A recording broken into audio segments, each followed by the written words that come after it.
one of the things that I've been helping work with Barry, who is our machine learning engineer, is to try and get the voice conversion system off the ground. And it's been bumpy. And it so happens, the best thing ever, Unity came out with their own system. So the new system, we have it up and running as of yesterday. And wow, it actually works well. There's some good stuff in here. And I'm going to preface this with, it's gobbledygook. It's gobbledygook because it's so gobbly. This is not our finished system. This is us figuring it out. So go ahead and run that one, Paul. Hello. Hello. How are you? How are you? I like bikes. Hi. I fucking love tacos. The king of Chapman.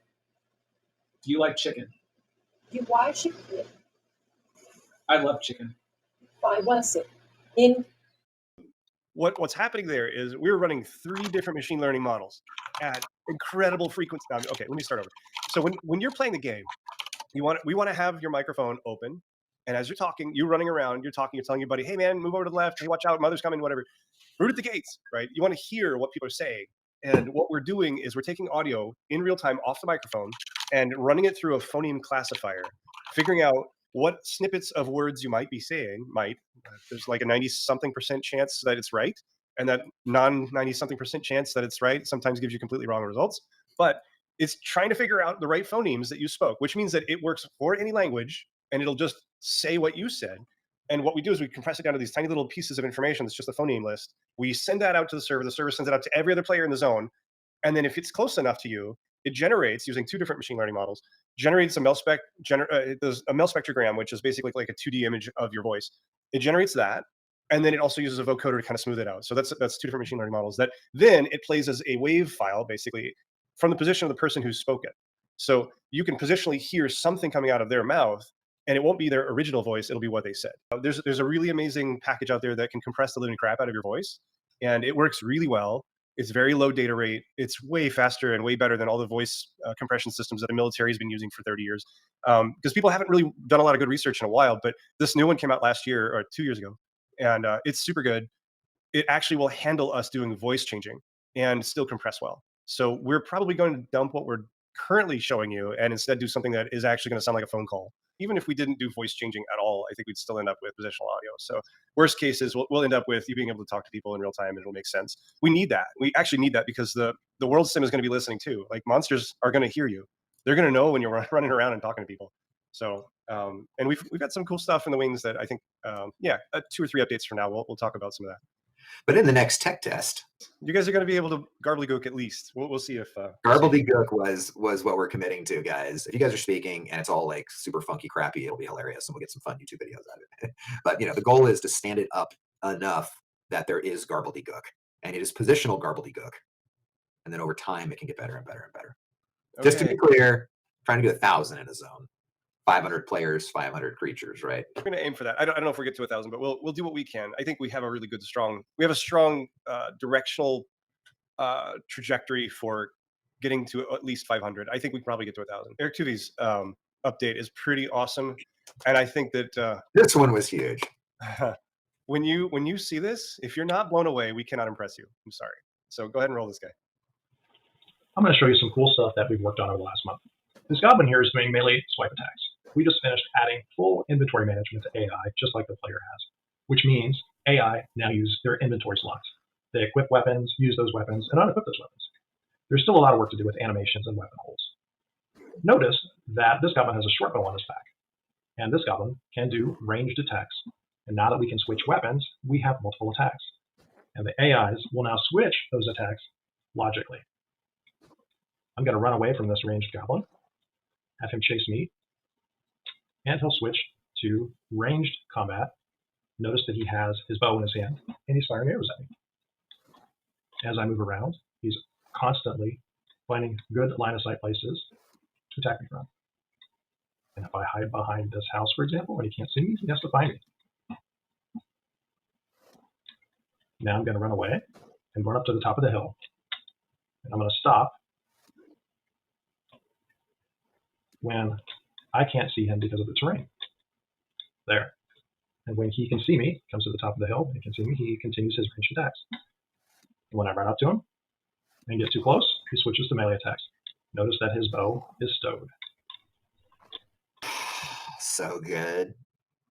Monsters carry equipment now. Monsters They use equipment now. know what's in their inventory, guys. They will equip things that make sense given the combat situation. This game is meant to be a simulation, this world. We're trying to get it to be like you're there, that these things are thinking and they're observing their world and changing their strategy based on what's happening around them. Cahoots and Punjab are asking if the goblins can miss. Oh, they do miss. Actually, if you circle strafe them, they're not leading you very well. So, and it's not cheating. It's not like rolling the dice and deciding ahead of time whether they hit you. It's actually firing an arrow and it's stepping it through space. And if you happen to get out of the way, then you got out of the way. This is physics. And I think that's a big key fundamental difference than other games where you might hit the T button, target something, and then you're exchanging numbers to see who won. This is shooting an arrow. Halflings, because they're smaller, are going to be harder to hit. Again, we're trying to create an intuitive, physical, natural world, guys, and this is all part of it. We kind of make sure that everything that we can is driven by data, essentially spreadsheets, and that this is built dynamically at runtime from that data. You could think of it kind of like you're building a lot of different ingredients, and then you need to be able to say, write a simple recipe, and then the food is spawned automatically based on those recipes. That's very different than sort of handcrafting every single thing. And handcrafting is just not sustainable for the kind of numbers of items that we're talking about. So this is a big effort with big long-term rewards. Let's show some new exemplar models and gear. Let's Month roll we that. shared Let's roll that we had a new exemplar, male and female. This month, we have all the races modeled out for the males, and we have the first stubbed in for the females also.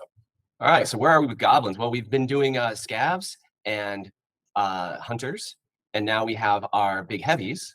And these model sheets are also all factored in with 3D models, first pass 3D models, and we have the height variances and initial pass on color blocks. And we have concepts for every piece of weapon, every weapon that we've got planned for the alpha of the game. And we also have all of our gear mapped out and planned out. This is just hot off the presses.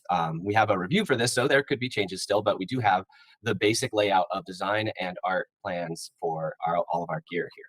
These are our small stabbers, the daggers. Look at that shiv. It's hard. There's that's probably going to have to be revisited when we go over these. Here's our large stabums. And I'm not going to do, so these are just the meshes with some colors stubbed in. When we go to, after we do some reviews and stuff, the bows, there's strings drawn. We didn't have strings before, so I just put them on. We can always delete them. I don't know what the plan is. And that concludes the things that you can kill stuff with. And in the next tech test, guys, you will be able to play all of the exemplar races, both male and female. The meshes are being rigged and such so that there will be and there can be facial animation and basic facial animation. I don't know if we'll be able to get that in the next tech test, but we have talked about at least trying to get some jaw and some mouth movement so that you are very clear who's doing the gobbledygook. One of the things that I think is kind of cool and feeds into the simulation is that in some games you make a discrete mesh and set of animations and call that a creature. Instead, we can make creatures of different sizes, slightly change their color, their shape, and equip them in a way that based on their mastery and classes and skills will generate a tremendous amount of variety. They're living, they're eating, they will get hungry and they will want to eat, and you will be food, and they would see you as meat. What does that mean? Do you get tagged as meat when you die? Is there meat in your inventory that you can't see, and that's tagged as something they can eat? This is stuff that we all talk about and have to figure out, guys, but are fun conversations. What constitutes meat and your ability to eat if you're an NPC? And then exemplars are food. That we know for sure. You are food. All right, what's next? We get some new animations, and they show the females and death and also blocking done. Are we going to have blocking in the We next will. tech test? Not for the next test, but shields and blocking or defensive in general is a core part of our game.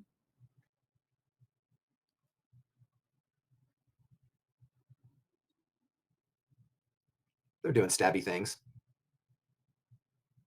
See the skinning on that elbow, man? I'm telling you, we should have gone segmented. We can talk about torches. Oh, yes. I wish Maxie was talking over this. I remember he did this really quickly, didn't he? Like just in a few days. Yeah, he cranked it out. First person death. So good. I love that one. Oh, let's talk about the environment team updates. The environment team, the whole team is killing it, and the environment team updates are really slick. But I removed all the names and I trimmed out a lot. Just little snippets. Just a little snippet. All right, chuck it in there. Let's Here in the go. environment team, we've been cranking away on getting the next set of zones done. Right here is just a topology view of the 9, technically 10 zones, part of phase 1.